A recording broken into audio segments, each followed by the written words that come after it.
Assalamualaikum warahmatullahi wabarakatuh. Alhamdulillahirabbil alamin wassalatu wassalamu ala asyrofil anbiya'i wal mursalin wa ala alihi washabbihi. Jamaah subuh yang kami hormati, mari yang pertama kita tetap panjatkan puji syukur kepada Allah Subhanahu wa taala karena atas limpahan rahmatnya kita semua masih diberi kesehatan sehingga bisa sholat subuh berjamaah dan insya Allah menunaikan ibadah puasa yang ketiga. Baik Bapak Ibu yang kami hormati, jadi ini saya diminta untuk memberikan kultum sedikit ya. Dan ini sebenarnya bukan keahlian saya. Jadi saya itu sebenarnya dulu seorang guru fisika, tapi salah jalan. Sekarang bekerjanya malah di kuliner, makanya ngomong bukan di kuliner, sedang dicip-cip.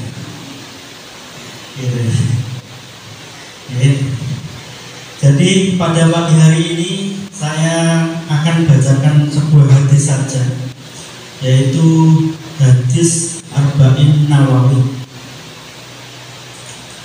Saya akan bacakan dua hadis ya. Hadis yang pertama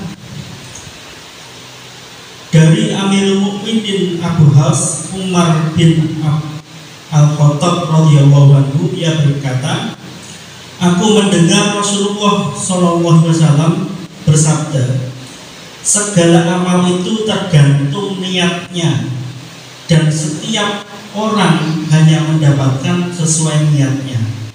Maka barang siapa yang hijrahnya kepada Allah dan Rasulnya, maka hijrahnya itu kepada Allah dan Rasulnya. Barang siapa yang hijrahnya itu karena kesenangan dunia atau karena seorang wanita yang akan dikawininya, maka hijrahnya itu kepada apa yang ditujunya. Jadi hadis yang pertama terkait dengan niat. Maka mari Bapak Ibu luruskan niat kita terkait dengan ibadah puasa kita, bahwa niat kita hanya kepada Allah. Jadi uniknya ibadah puasa, kalau puasa itu, kalau ibadah yang lain itu kelihatan orang, ya, sholat dilihat, ibadah haji dilihat orang. Hanya puasa yang tidak dilihat oleh orang. Kenapa? Karena nanti jenengan misalkan pulang dari sini makan, orang masih ngerti. Hanya Anda dan Allah yang tahu. Dan ibadah ini nanti imbalannya itu hanya Allah yang akan memberikan imbalan yang setimpal. Ya. Kalau yang lain ada imbalannya 27 derajat, kalau puasa tidak disebutkan sama sekali. Jadi yang pertama meluruskan niat, ya. Kemudian hadis yang kedua,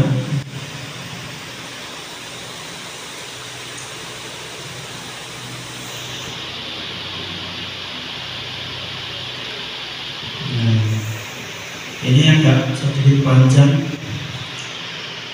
Dari Umar bin Al-Khattab radhiyallahu anhu, dia berkata, ketika kami tengah berada di majelis bersama Rasulullah pada suatu hari, tiba-tiba tampak di hadapan kami seorang laki-laki yang berpakaian sangat putih, berambut sangat hitam, tidak terlihat padanya tanda-tanda bekas perjalanan jauh, dan tidak seorang pun di antara kami yang mengenalnya.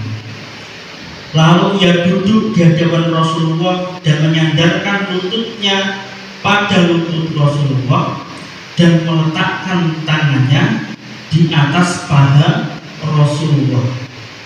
Selanjutnya ia berkata, "Hai Muhammad, beritahukan kepadaku tentang tentang Islam? Rasulullah menjawab, Islam itu engkau bersaksi bahwa sesungguhnya tiada Tuhan selain Allah dan sesungguhnya Muhammad itu utusan Allah. Engkau mendirikan sholat, mengeluarkan zakat, berpuasa pada bulan Ramadan, dan mengerjakan ibadah haji ke Baitullah jika engkau mampu melakukannya. Orang itu berkata, engkau benar. Kami pun heran. Ia bertanya lalu membenarkannya orang itu berkata lagi. Nah, dan ini bagian yang pertama. Ini adalah yang kita kenal dengan rukun Islam. Ya. Jadi syahadat, sholat, zakat, puasa, dan haji. Kemudian dia bertanya lagi, beritahukan kepadaku tentang iman. Rasulullah menjawab, engkau beriman kepada Allah, kepada malaikatnya, kitab-kitabnya, kepada utusan-utusannya, kepada hari kiamat, dan kepada takdir yang baik maupun yang buruk. Orang tadi berkata, engkau benar.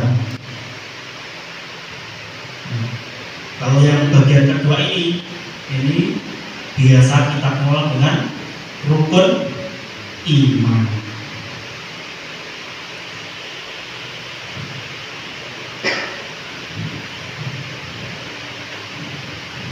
Kemudian dia bertanya lagi, beritahukan kepadaku tentang ihsan.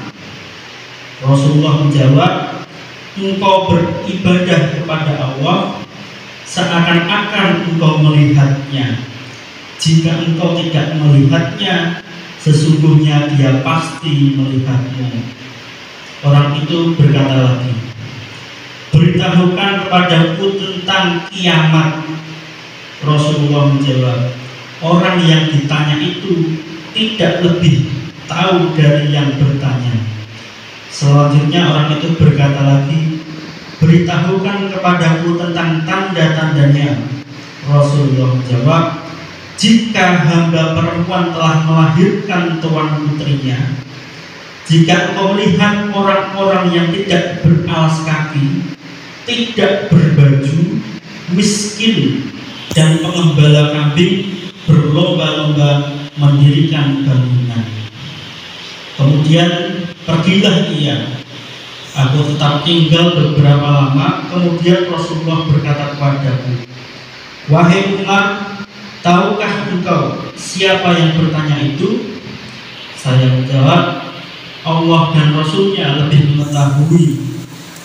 Kemudian Rasulullah berkata, ia adalah Jibril.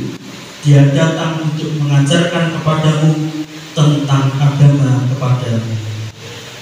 Nah, ini akhir dari hadis yang kedua tadi. Jadi pada hadis ini kita diajari, ini Jibril datang kepada Rasulullah di hadapan para sahabat dalam bentuk manusia untuk mengajari rukun Islam, rukun iman, kemudian ihsan, dan kemudian hari kiamat. Demikian sedikit dari saya, kurang lebihnya mohon maaf. Assalamualaikum warahmatullahi wabarakatuh.